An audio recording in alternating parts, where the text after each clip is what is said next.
Bienvenidos a la lección 3.3.2 del tema 3, cromatografía líquida en columna. El contenido de esta lección es el siguiente. Hablaremos sobre la teoría cinética de la cromatografía, veremos la ecuación de Van Dinter, veremos también la dispersión extracolumna y definiremos los términos selectividad, eficiencia y resolución. La teoría cinética de la cromatografía explica las formas y anchos de las bandas de elusión en términos cuantitativos, con base en un mecanismo de avance aleatorio para la migración de moléculas a través de la columna. Como ven aquí en este diagrama, en su paso a través de la columna, las moléculas de soluto se mueven aleatoriamente. Esto hace que exista una distribución simétrica de velocidades alrededor de un valor medio, lo cual representa el comportamiento de la molécula de analito promedio. Y es por eso que el perfil resultante de la banda cromatográfica se aproxima al de una distribución gaussiana. La eficiencia de las columnas cromatográficas se puede conocer de manera aproximada mediante la ecuación de Van Dinter, que es la que les muestro aquí. Recuerden que H es la altura de plato y cuanto menor es la altura de plato, más se habla de una mayor eficiencia de esa columna cromatográfica. Ahora, esa ecuación de Van Dinter, ese factor SH, va a depender de varios factores. Aquí se los coloco. Un factor A, que está relacionado con las trayectorias de flujo múltiple que puede tener ese analito en su paso por la columna. Un factor B, que está relacionado con la difusión axial y longitudinal de ese analito. Y un factor C, que es la transferencia de masa entre las dos fases, entre la fase estacionaria y la fase móvil. Vean que la altura de plato también, lo que sería el ensanchamiento de banda, refleja una pérdida de la eficiencia de la columna y está relacionado de manera directa con el tiempo de residencia del analito en la columna y de manera inversa con la velocidad de flujo de la fase móvil, que sería, aquí está el parámetro de la velocidad del flujo.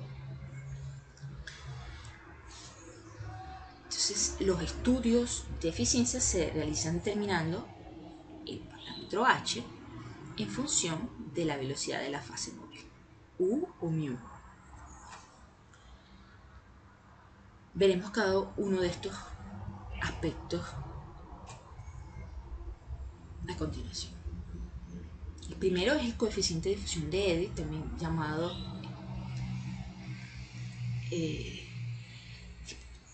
dispersión en remolino, y implica que las diferencias en el recorrido del analito producen dispersión de la banda. Ese parámetro A se calcula con un factor de empaque allí, lambda, y el diámetro de las partículas de relleno. O sea, cuanto menor ese diámetro, menor es ese factor A, y por lo tanto menor es la altura del plato y más eficiente es esa columna cromatográfica. Como les dije, este factor está relacionado con la uniformidad del relleno y la existencia de caminos asimétricos y preferenciales. Por ejemplo, tenemos una muestra y ese mismo soluto puede tomar distintos caminos, unos más largos, otros más directos, como este. De manera que eso va a causar pues una dispersión en la muestra, en la salida. A velocidades bajas de la fase móvil, las moléculas no se dispersan de manera apreciable por el efecto de las trayectorias múltiples. Sin embargo, con velocidades moderadas o elevadas, no se dispone de tiempo suficiente para que se produzca el promedio de difusión y por ello se observa un ensanchamiento de banda debido a las diferentes longitudes de los caminos. El otro término es el B, que está relacionado con lo que es la difusión axial o longitudinal. Y se produce cuando el soluto migra desde el centro de la banda hacia los bordes más diluidos. Sería el perfil, vemos aquí, de concentración inicial, y el soluto puede migrar hacia los bordes a favor del flujo o en contra del flujo, y de esa manera entonces ocurre esa difusión, y el perfil que obtenemos es un perfil de un pico más ancho en la base y de menor altura. ¿Qué está relacionado o qué factores relacionan ese factor B a su vez? Bueno, tenemos un factor de obstrucción y un coeficiente de difusión en la fase móvil. Es importante que la contribución de este factor a H resulte inversamente proporcional a U, que es la velocidad lineal de la fase móvil. La difusión longitudinal es una causa común del ensanchamiento de banda en la cromatografía de gases, porque las moléculas de gas se difunden a velocidades relativamente altas. Sin embargo, este fenómeno tiene poca importancia en la cromatografía de líquidos porque las velocidades de difusión son mucho menores. Luego vamos a tener el factor C, que es el coeficiente de transferencia de masa. Este factor, esa transferencia de masa, es el resultado del tiempo finito que requiere un soluto para que se establezca el equilibrio entre la fase móvil y la fase estacionaria. La contribución de este factor a la altura de plato, a H, resulta inversamente proporcional a μ o U, la velocidad de la fase móvil. Entonces vamos a tener el coeficiente de transferencia de masas en la fase estacionaria y en la fase móvil. ¿Qué parámetros están dentro de esos factores? De cada uno de esos factores, bueno, en la fase estacionaria, vamos a tener aquí el que sería el D mayúscula S, es el coeficiente de difusión en la fase estacionaria, y el espesor del revestimiento líquido en la fase estacionaria. Y el coeficiente de transferencia de masa en la fase móvil también va a estar entre los parámetros el coeficiente de difusión en la fase móvil y el diámetro de las partículas de relleno. Entonces, vamos a ver un poquito más esto. Vemos aquí, para ejemplificar cómo sería esa transferencia de masa entre las dos fases, el soluto entre las dos fases. A ver, de un lado lo que sería una fase fija, recuerden, una fase estacionaria, y una fase móvil que va a la velocidad del flujo de esa fase móvil. Recordemos que si la fase móvil se mueve rápidamente y el soluto no puede escapar con rapidez de la fase estacionaria, entonces la zona de soluto de la fase móvil se adelanta a la zona de la fase estacionaria. Entonces, tenemos, esta sería cómo se adelanta esa banda. De manera que los factores del espesor de revestimiento de F y el coeficiente de difusión en la fase estacionaria reducen la frecuencia promedio con que las moléculas del analito alcanzan esa interfase entre las dos fases. Es una interfase líquido-líquido donde puede tener lugar la transferencia hacia la fase móvil. En esta interfase donde se da la transferencia. Por ejemplo, si la película o el revestimiento líquido de esa fase estacionaria es una película gruesa, las moléculas que están retenidas en la fase estacionaria deberán recorrer más tiempo, un camino mayor, para llegar a esa interfase, a esa superficie, y con coeficientes de fusión menores, esas moléculas irán más despacio. Y ocurre este proceso, ¿no? Una disminución en la transferencia de masa de la fase estacionaria a la fase móvil. En consecuencia de todo esto, es que una menor velocidad de transferencia de masa causa un aumento en el factor de H, de la altura del plato. Cuanto más lenta es la velocidad de los procesos de transferencia de masa que ocurren mientras un soluto migra por la columna, más ancha es la banda en la salida de la columna. Algunas de estas variables, el espesor del revestimiento, el diámetro de las partículas, una de estas variables que afectan los procesos de transferencia de masa son susceptibles de ser controladas y son las que se aprovechan para mejorar las separaciones. Aquí les muestro que es el gráfico de esa influencia de la tasa de flujo de la fase móvil U y su contribución a lo que es la altura del plato. Entonces, estamos buscando valores menores, las velocidades de flujo a las que se alcanzan los menores valores de H, que sería lo más óptimo y con una mayor eficiencia. Entonces vemos aquí las contribuciones de cada uno de estos factores. Empezamos, aquí no está el A, está el B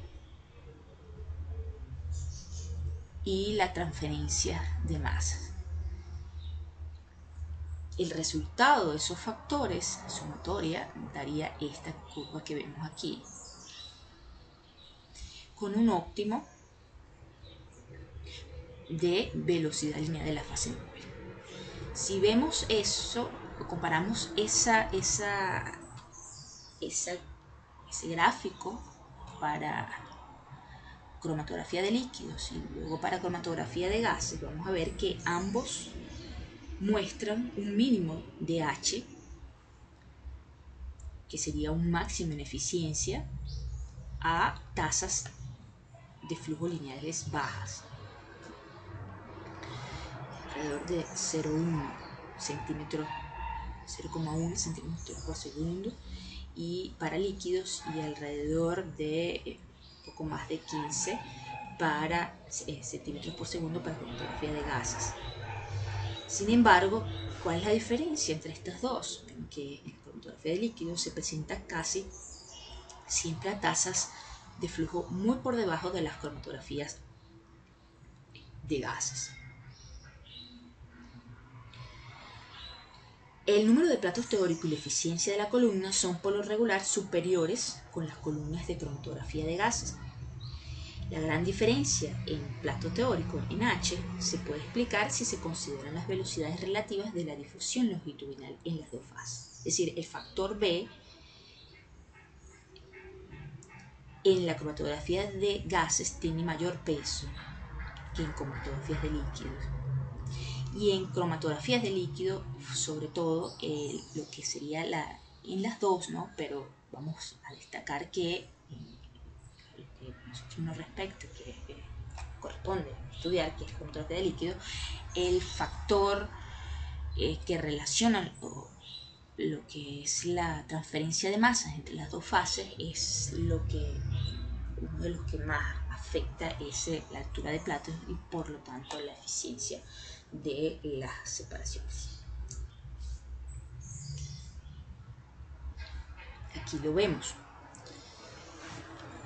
Igualmente la altura de platos h en milímetros en relación a la velocidad lineal de la fase móvil en centímetros por segundo, y esto lo vemos para usando el efecto del tamaño de las partículas de relleno y de la tasa de flujo sobre la altura del plato en cromatografía de líquido. A medida que el tamaño de esas partículas de relleno, el diámetro, disminuye, ¿qué tenemos menores alturas de platos y por lo tanto mayor eficiencia de separaciones.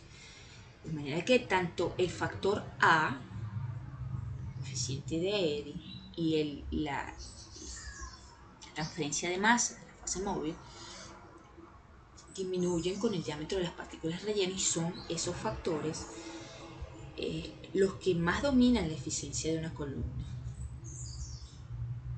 Entonces podemos hablar, para cerrar esta parte de lo que es la altura de platos, cuáles serían las implicaciones de H.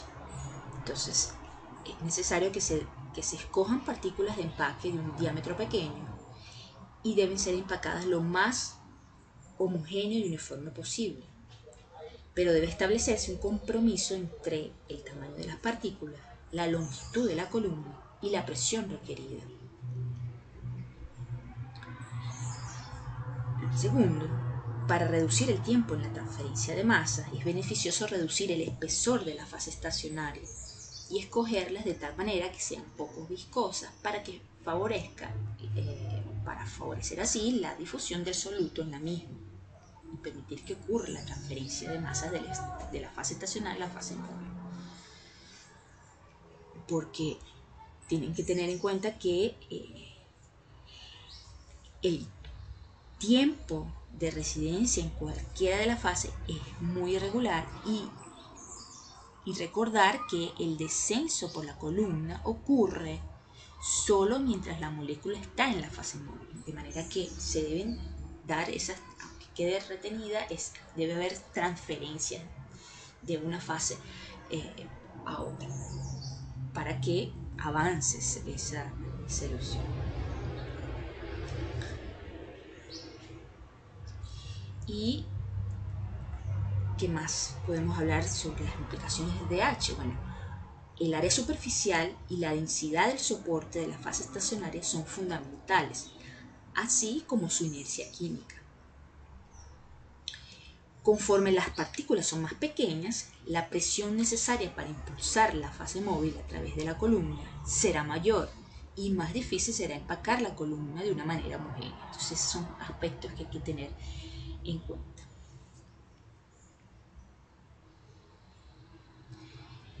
Los tubos que conectan los componentes del sistema cromatográfico contribuyen también con el ensanchamiento de banda, y es lo que se conoce como la dispersión extracolumna.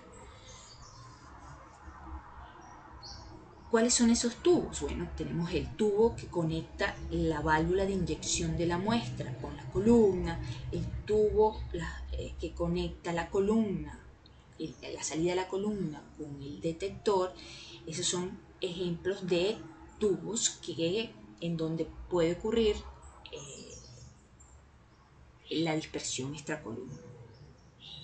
Entonces, cuando se trabaja con diámetros de columna más pequeños, los volúmenes muertos o extracolumna que hay en esas tuberías, no solo en las tuberías, sino también en los conectores, estos volúmenes tienden a ser importantes y tienen que considerarse. Entonces, aquí se muestra esa altura de plato que va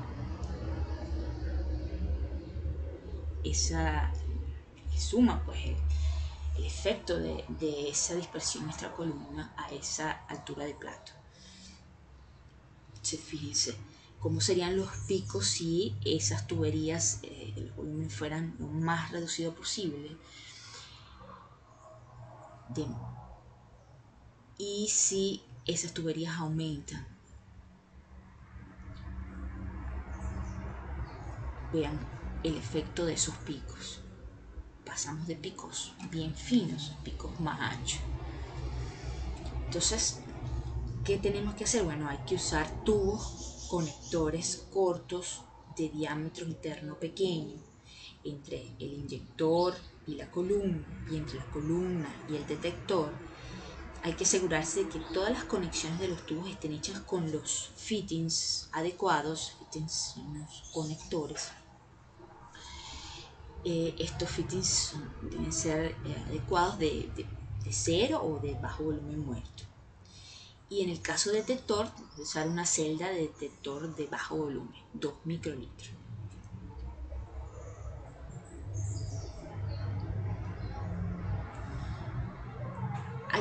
En cromatografía hay que tener dos conceptos claves, que son la selectividad y la eficiencia. La selectividad está relacionado con la separación entre picos, y es el factor alfa, que ya sabemos cómo calculamos. El factor de retención de la molécula que queda retenida entre el factor de retención de la molécula menos retenida. Y ese factor de selectividad nos va a hablar de la termodinámica apropiada. Entonces, aquí vemos un cromatograma, un ejemplo, detector UV y el volumen de elusión. Tenemos dos ejemplos, picos con alta eficiencia, picos angostos, y picos de baja eficiencia, picos anchos. En este caso hay buena selectividad porque los picos están separados, hay un volumen de separación entre los dos analitos. Sin embargo, la eficiencia, que es el otro parámetro que está relacionado con la anchura de los picos, que es el número de platos teóricos, nos va a hablar de lo que es la cinética apropiada. En este primer ejemplo había una buena selectividad porque los picos tienen una distancia de separación, la ilusión de uno y la ilusión del segundo. Pero en este caso no hay buena eficiencia porque la anchura de los picos es alta y hay una región donde se solapa. Aquí en este otro ejemplo tenemos el caso de una mala selectividad porque casi no están muy próximos. Eso es la ilusión de esos dos picos, ¿no?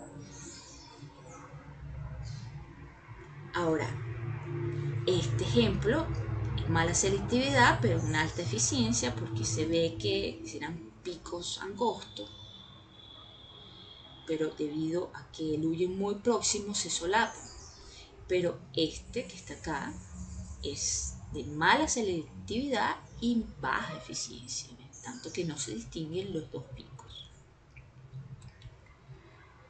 Esto nos va a llevar a hablar del otro término importante en cromatografía, que es la resolución de la columna, y se calcula la resolución en caso de bandas que están comprometidas. Bandas, por ejemplo, aquí les muestro la separación a 3 valores de resolución distintos. ¿Cómo se calcula la resolución de dos picos? Vean que tienen los parámetros cinéticos y el número de platos teóricos, tiene dos parámetros termodinámicos incluidos, el factor de retención y el factor de selectividad. Teniendo todos estos datos se calculan a partir después de los análisis del pico de los cromatogramas, como vimos. Entonces aquí les muestro 3 separaciones con resoluciones diferentes y crecientes. Vean que una separación de esta mezcla de 2 analitos A y B tiene una resolución de 0,75. Vean cómo justamente esos 2 picos no están totalmente resueltos. Hay una región importante que está solapada. Cuando esa resolución va aumentando, llega a 1, se nota que una mayor separación. Sin embargo, hay una región que sigue estando solapada. Y finalmente una resolución de 1.5, ahí sí se puede hablar de que esos 2 solutos quedaron totalmente resueltos en ese cromatograma, son picos totalmente separados.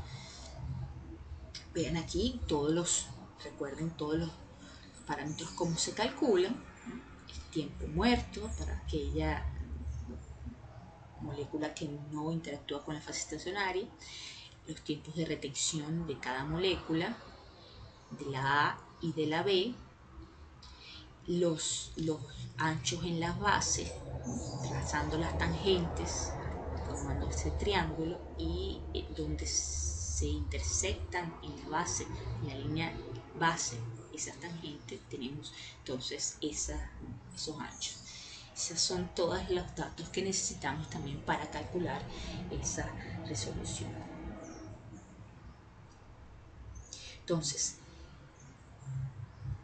esa resolución, ¿qué nos va a decir? Bueno, es una medida cuantitativa de la capacidad de la columna para separar 2 analitos y nos señala qué tan separadas están esas 2 bandas en relación a sus anchos. Entonces, solo en esta es que esas 2 bandas, esos 2 solutos quedaron resueltos con esas cromatografías en esas condiciones.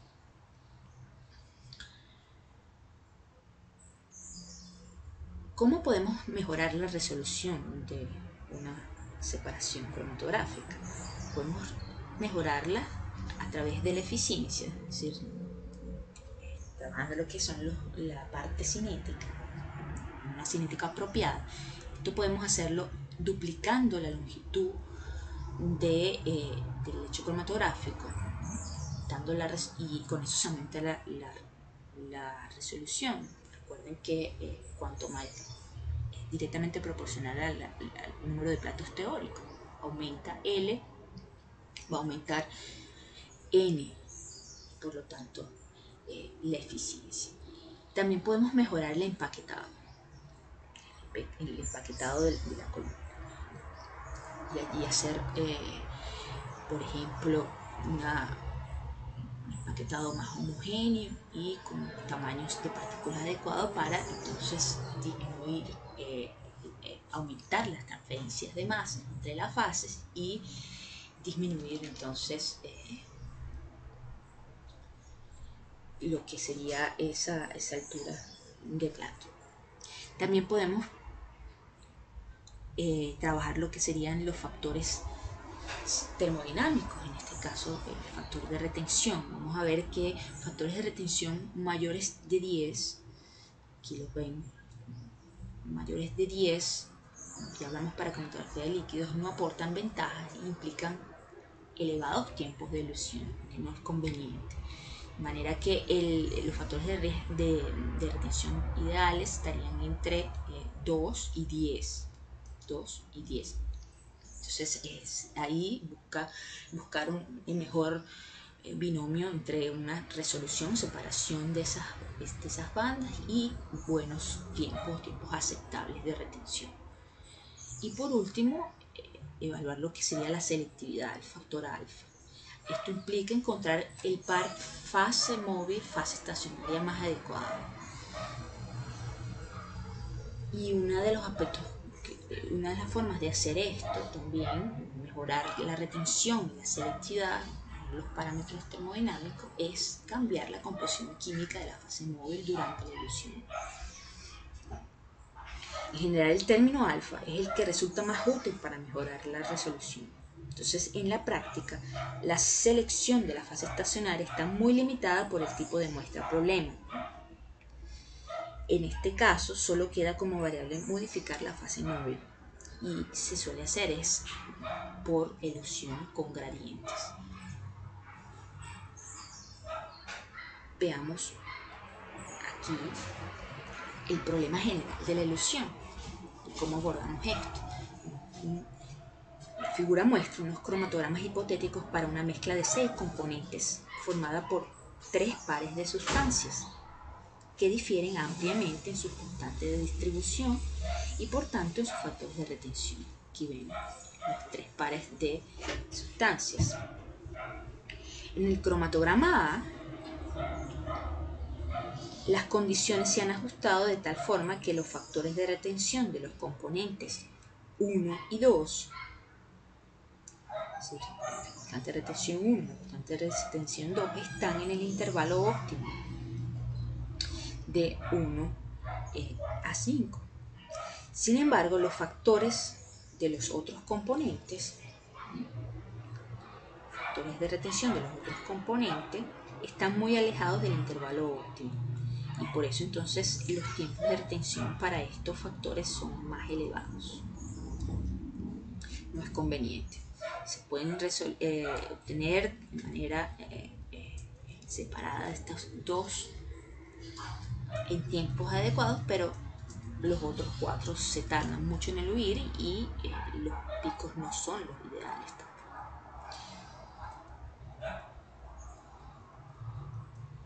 Como vemos aquí, los componentes 5 y 6 aparecen tras un tiempo altísimo, elevado, y las bandas están tan anchas que puede ser difícil identificarlas sin equivocarse. En el cromatograma B vamos a cambiar aquí las condiciones para mejorar la separación de los componentes 5 y 6. Los picos de los 4 primeros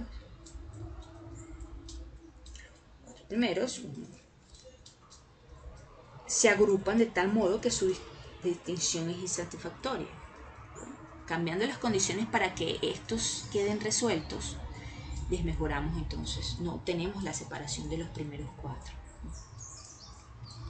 Estos mejoraron porque se separaron y además en tiempos con factores de retención ideales también, en los tiempos óptimos, pero perjudicamos la separación de los otros.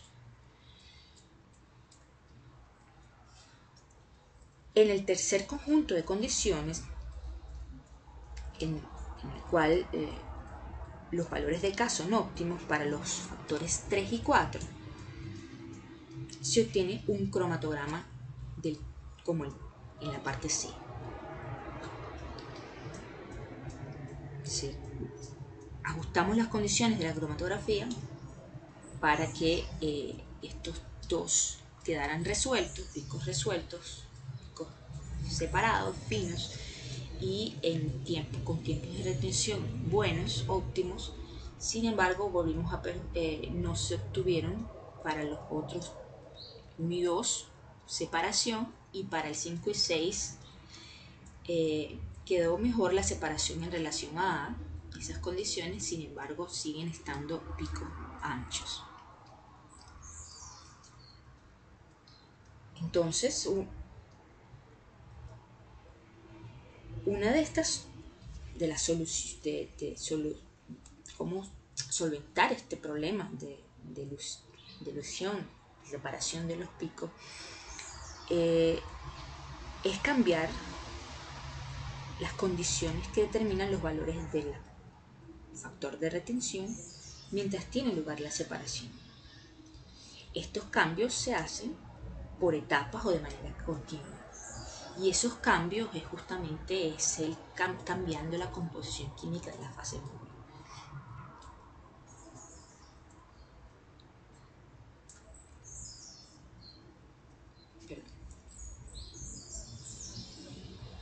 Vean aquí el efecto del tipo de ilusión. Aquí se muestra en las indicaciones de esa cromatografía cómo se realizó, el tipo de las dimensiones de la columna. Esto es lo que siempre se debe colocar, información de la metodología. la dimensión de la columna, 1 metro de altura por 2.5 milímetros de diámetro interior. El material es de acero inoxidable con calibre de precisión. El relleno, por cierto, de permafase, es un 618, es una columna de intercambio de fase reversa. La muestra son 5 microlitros de bencenos clorados en isopropanol. Y el detector, fotómetro UV a 254 nanómetros. Las condiciones, 60 grados de temperatura y la presión 1200 psi de presión. Eso es todo lo que va en información de la cromatografía.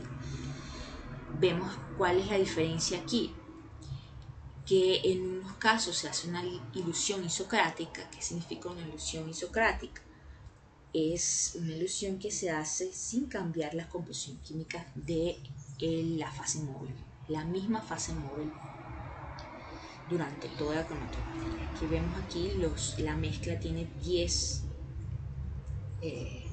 compuestos y entonces se ve cómo ocurre la separación de esos 10 compuestos. Los primeros 8 se separan con factores de retención ideales, están menos de 10 minutos.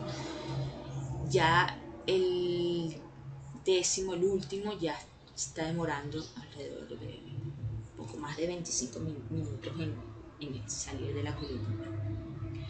Cuando se cambia la composición de la fase móvil y se hace un gradiente, vean cómo se mejora esa separación de esa mezcla. Y todos los compuestos eluyen en menos de 15 minutos. Entonces es una manera para mejorar la eficacia de la separación. Vean aquí el efecto también de lo que es la variación del solvente. En este cromatograma igualmente se muestra el tiempo de retención, la detección, la señal del detector, y aquí lo que van cambiando a medida que ocurre la elusión, se va cambiando la fase móvil, ¿verdad? Pasa de 70% metanol, 30% agua, luego, y ahí eluyen unos analitos, luego se pasa se disminuye el porcentaje de metanol y se aumenta el de agua, es decir, siendo más polar esa fase móvil, eluyen otros analitos. Vean cómo eluyen esos. Con esta fase móvil no se encuentra bien esa separación.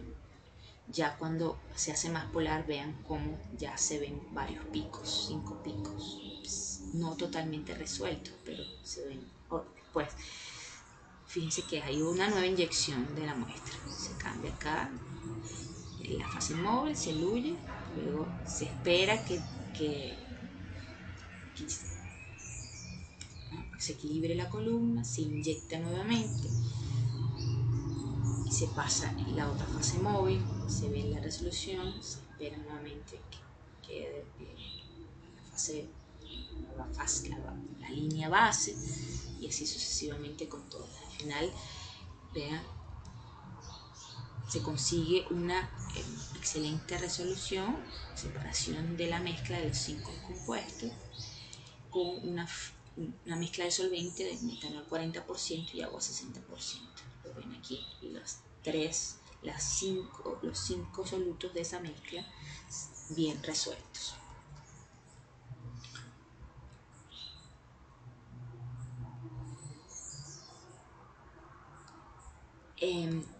Finalmente, bueno, hay que hablar de lo que es la asimetría en las bandas cromatográficas. Verán un ejemplo aquí de picos que son asimétricos.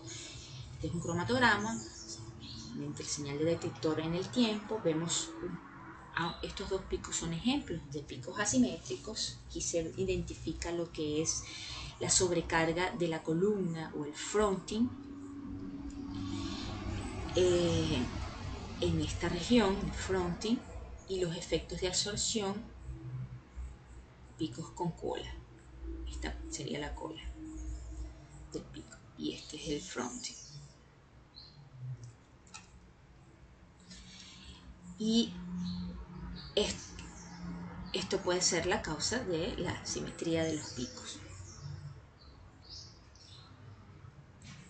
Con picos no ideales, es decir, asimétricos, los modelos de los que hemos hablado no funcionan, pues se aleja de linealidad. Recuerden que estamos hablando de cromatografía lineal, que la constante distribución es constante, valor redundante por un amplio rango de concentraciones del analito, y donde la concentración del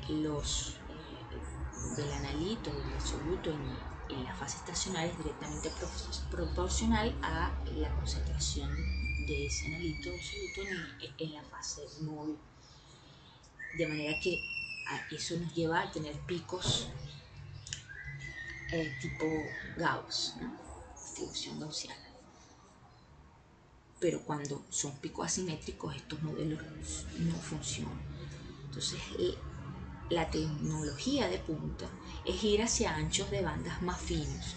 Vean aquí el perfil cromatográfico, anchos de bandas sumamente finos. Y uno de esos ejemplos es la Ultra HPLC. Tenemos fórmulas para calcular también esos, el factor de asimetría de los